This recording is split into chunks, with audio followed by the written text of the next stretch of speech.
developments in our continuing battle against COVID-19, although we are consistently adding to and improving on testing capability as well as enhance our capacity for contact tracing, we have also seen a continuous rise in COVID cases, especially in the NCR.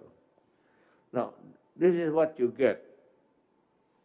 We cannot prevent yung sige criticizing government. Sabi ko sa inyo, hindi po lahat kayo mapigilan. The police cannot be everywhere and anywhere all the time. The military is not part of the governance yet in the matter of using force or at least intimidating you with soldiers. Far from it. We do not have that plan. But pag hindi talaga madala, and it's a runaway contagion, mapipilitan na gumagamit ng military. Kasi talaga kulang ang pulis. Ngayon, kung andyan ang military to enforce you to obey itong community lockdown, sumunod kayo dahil para sa inyo yan. Tingnan ninyo ngayon. Sige kayo labas.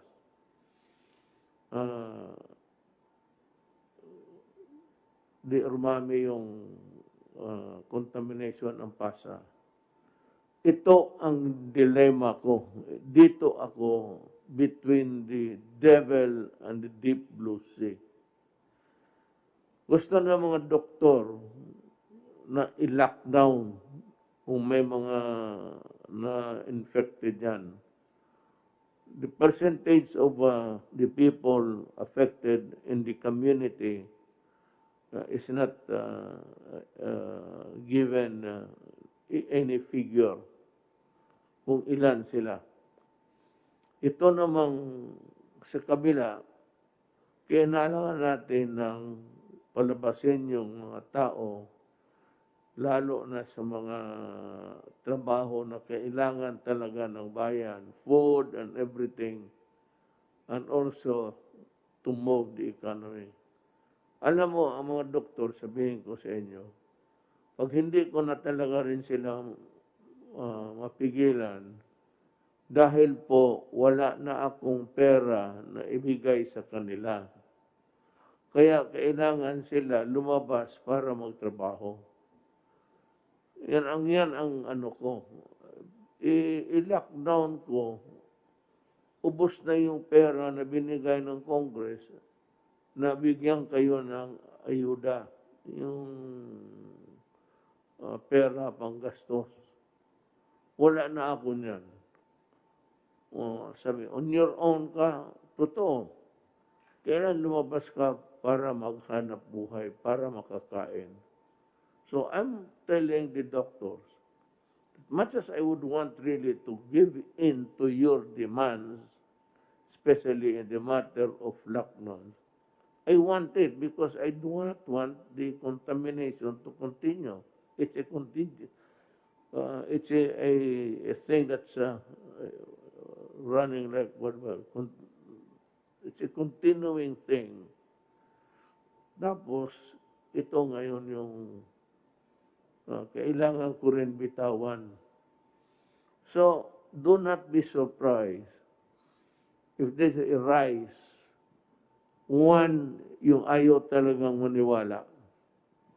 That for any reason, they want to get out, and well, I don't know what you want to accomplish, but if it's food for your family, medyo tatanggapin ko yan kasi hindi ko na kayo mapakain lahat eh.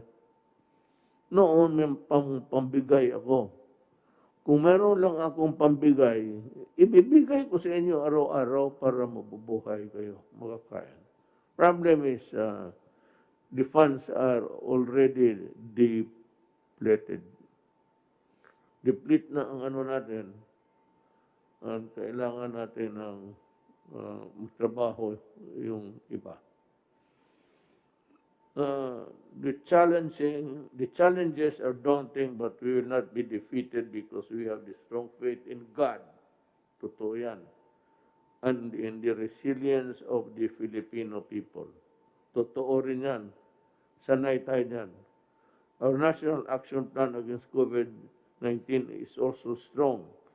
At ginagawa namin lahat ng magagawa, ginagawa namin para sugpuin itong COVID.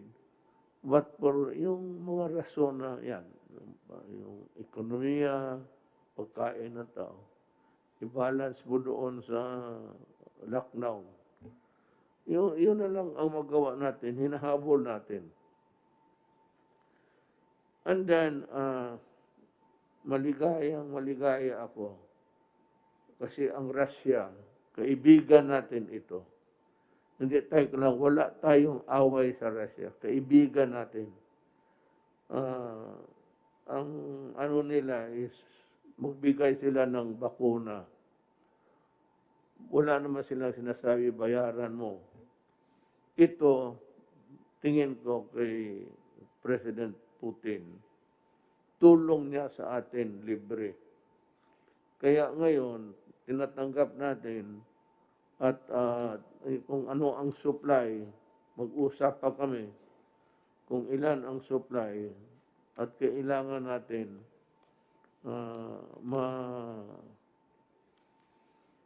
may clinical studies na mag-injection muna tayo ng ilan, tapos tignan natin ang resulta. Ang ano niyan is, you will be given the vaccine and ang reaction ng katawan mo, kung tatanggapin ba o hindi. Yan ang ano niyan. So, there will be volunteers. Ako, pagdating ng bakuna, in public, para walang chat-chat dyan, in public, magpa-injection ako. Ako yung maunang ma-eksperimentuhan. Okay para sa akin. That's my... Sabihin ko rin kay President Putin, na tiwalang malaki ang tiwala ko sa your studies in combating COVID. And I believe that the vaccine that you have produced is really good for humanity. Kaya ako, para ipakita ako sa kanila na tiwala ako at hindi sila nagkamali, nag-offer. Ako, pagdating, yung doktor nila o doktor natin, ako ang unang magpabakuna. Tignan natin kung pwede ba. Kung pwede sa akin, pwede sa lahat. Ngayon, kung hindi pwede sa akin, yan nga ang problema eh. Kasi, siyempre, bigay, ito libre ito. Kung may magbigay na, I do not know what country,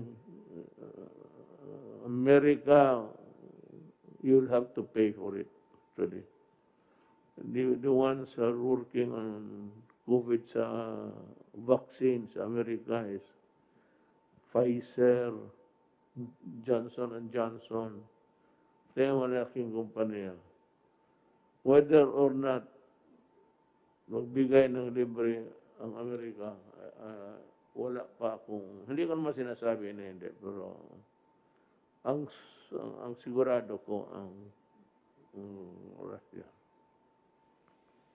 Maghanap tayo ng Russian partner dito, papiliin sila natin ng tao so that they can work expeditiously. Maganda ang takbo ng kanilang tabang. We are extremely grateful.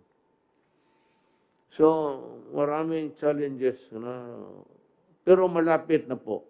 Maghintay kayo. Actually, ang vaccines, they are to be distributed worldwide na yan by September, October. Bibitawan na yan nila, dandahan. With the clinical studies, and if it's completed, ilalarga nila yan. Pero dumaan na sa kanila yung the measures that would ensure that it is really safe. Tapos na yan. Kaya lang, whether or not it is safe for a particular race, kagaya na Filipino o Chinese, hindi natin malaman unless we go into a clinical trials. Yan ang ibig sabihin dyan. So, ang akin na lang, hintay na lang kayo, kunti na lang talaga.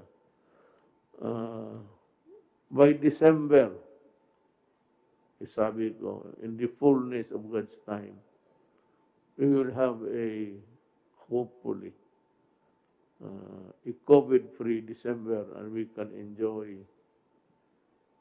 this Christmas season. Maghintay lang kayo, nandyan na. Ang sinabi ko sa inyo noon, vaccine. Ngayon, ang vaccine nandito na. Itong isulat dito, papasalamat ako kay President Putin ng Russia.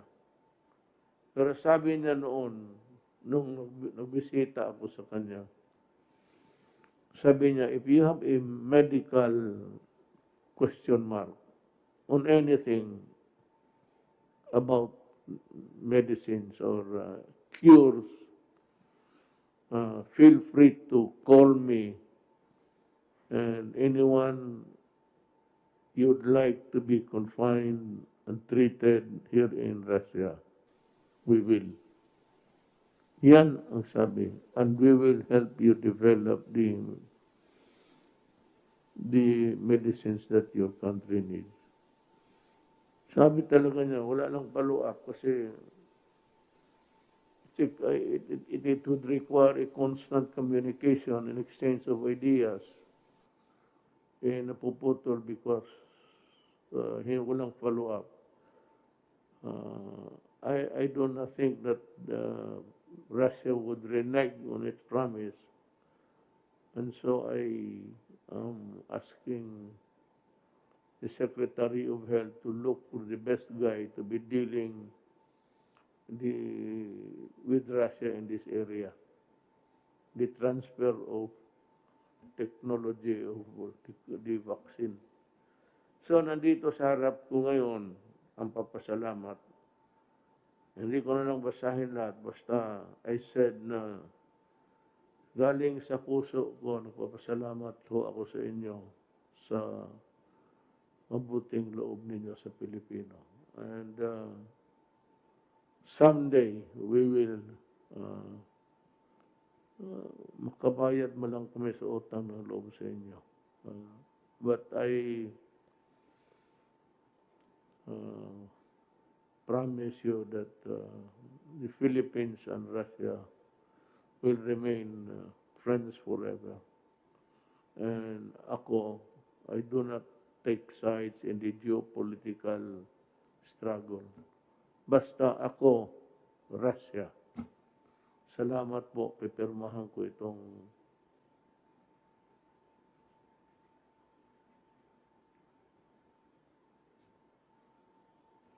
ito po yung papadala sa Then the next thing is I will ask the guy who's gonna deal with them.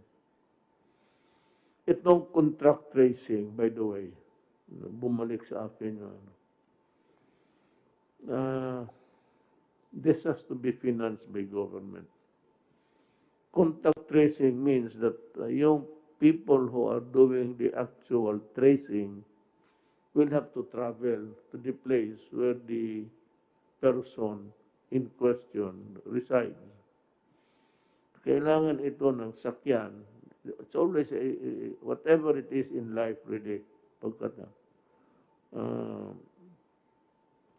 Ganito na lang. nandito man si Secretary Anyo, magpahatid na kung anong sakyan dyan sa pulis, yung area na yan, doon siya sumakay. Doon sila sumakay, ihatid sila ng pulis doon sa boundary. Beyond that, ibang pulis na naman ang magsasalo sa kanila para hanapin yung tao.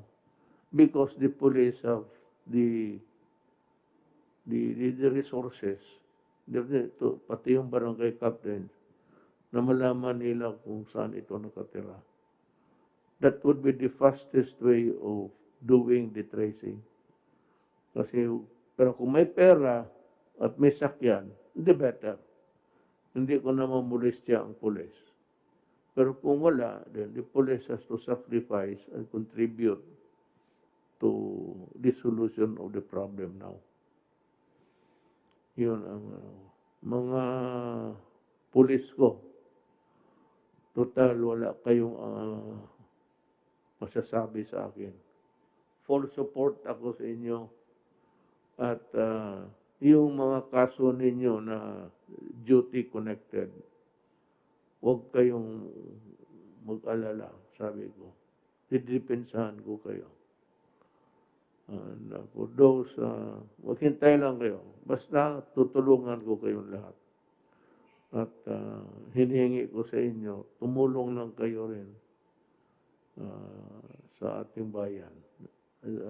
Walk the extra mile to help our country. At sa ating mga kababayan, hintay ka lang. Nandiyan na yan. Pagdating yan, ako nga mauna. And then, I'm sure that it will be good for me and for us. Maraming salamat po.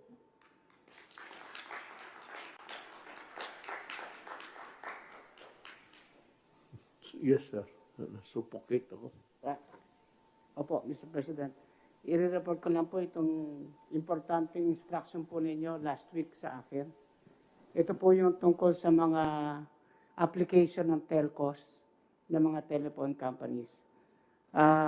Apat po na kumpanya ang nag-apply po, ang Touch Mobile and Globe Telecommunication, Smart Communication, ang Dito Telecommunity Corporation, at yung mga iba pang maliliit na mga kumpanya katulad ng Huawei at iba pang mga kumpanya.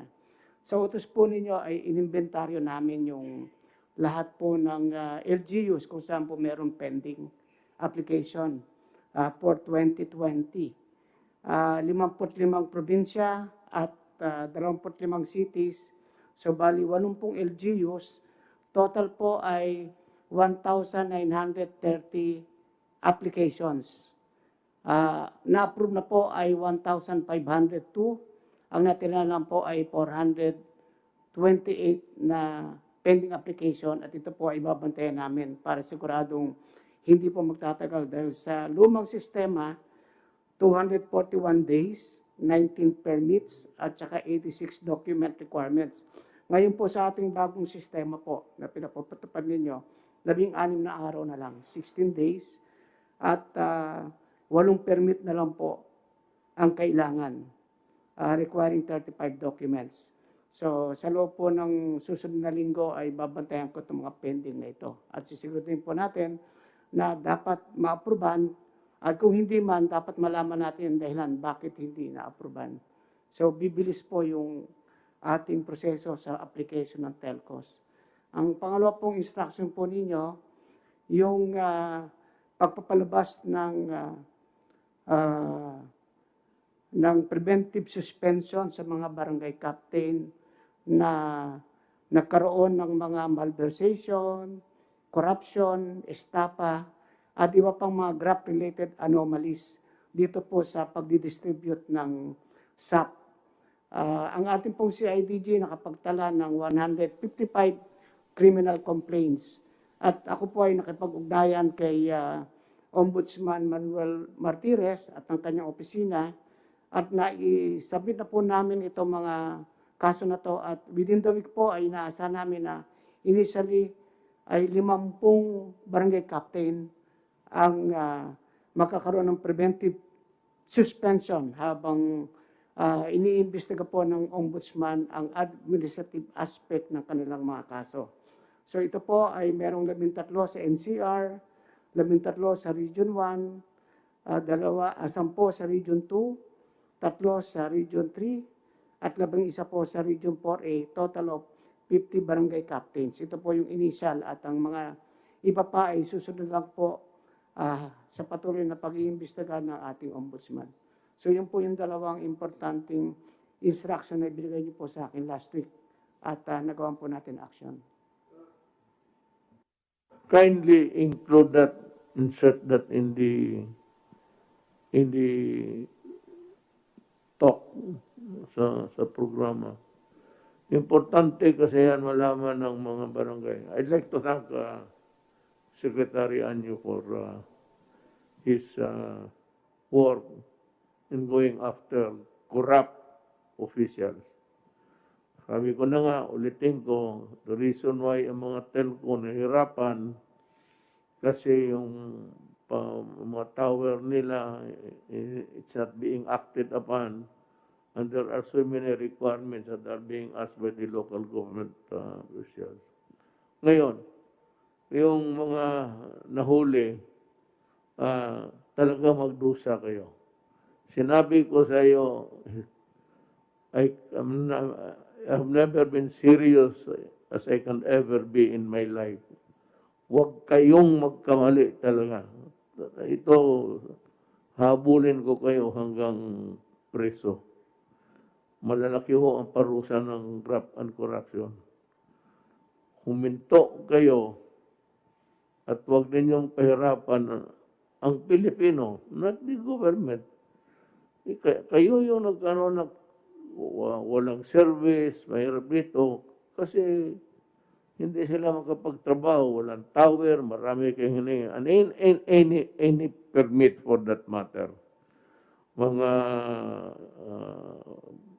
sa local conversion, a delay of 200 days is totally unacceptable to me. I've been a prosecutor sa Tanod Bayan noon, wala pa yung ombudsman. At yan ang gusto ko talaga. My training at least involved a lot of prosecution of criminal cases in court sa corruption. So, yan ang ano ko ngayon. Maligaya ako sa trabaho ni Secretary Anyo. Talagang ipahabol ko kayo. Tsaka, walang pakiusapan. No mercy ako. Either supporter kita, tumulong ka sa election, sinabi ko sa inyo, ang pinakatulong na magawa mo sa akin is huwag mong pahirapan ang gobyerno to act. And these are the projects of government. Although hindi ang privado na kumpanya na gumagawa the actual building of tower, it is still a project of government. They are commissioned and paid by government exactly to do what they are supposed to do, to building the towers, to having a subdivision, getting a conversion sa council. Karamihan yan, city and municipal council. Do not give me that shit na abutin kayo. Kundi, demanda ko kayong lahat.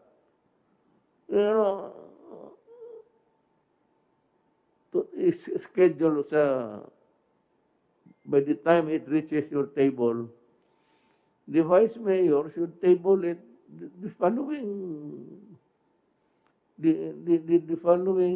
hearing, city council hearing. And after that, what is your objection? Wala naman kayong objection dyan.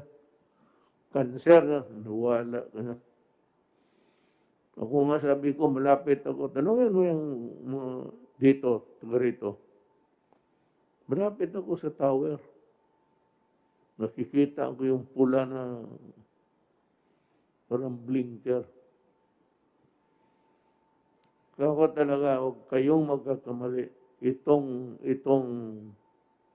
PhilHealth, sabi ko, yayariin ko kayo lahat.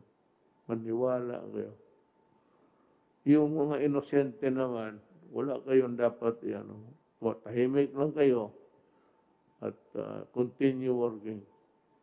Pero yung ngayon ito, nakalusot kayo sa ibang maybe presidente, o dito sa akin, sad-sad talaga kayo. Maniwala. And with the help of mga cabinet members ko, hindi ko na lang ipagyabang. But these are people also. Simple lang. Why? Why are they really helping me to get rid of you? Kung maaari lang patayin ka, alam mo bakit? Because simply, they love their country. Kung wala yung trabaho namin dito sa Pilipino, it has no meaning. But the fact that they are here because they want to help the country. Ilan naman ang sildo nito? Si Secretary Lopez could go to the private sector, they can get paid 10 times the salary is getting. Ganoon rin si General Galvez, si General Anyo. Makahanap kan sila, magnegosyo sila, tutubo pa yung pera nila. But the fact is that they are also sacrificing. Ilan naman sweldo nila? Kakasakal kayo, bilyon-milyon kami dito. Pinakababa ako, Presidente. You know, totoo. How much? It's 194. Kukumute pa ako Davao, Manila. 2 asawa. Totoo man yan. So, alam man ninyo,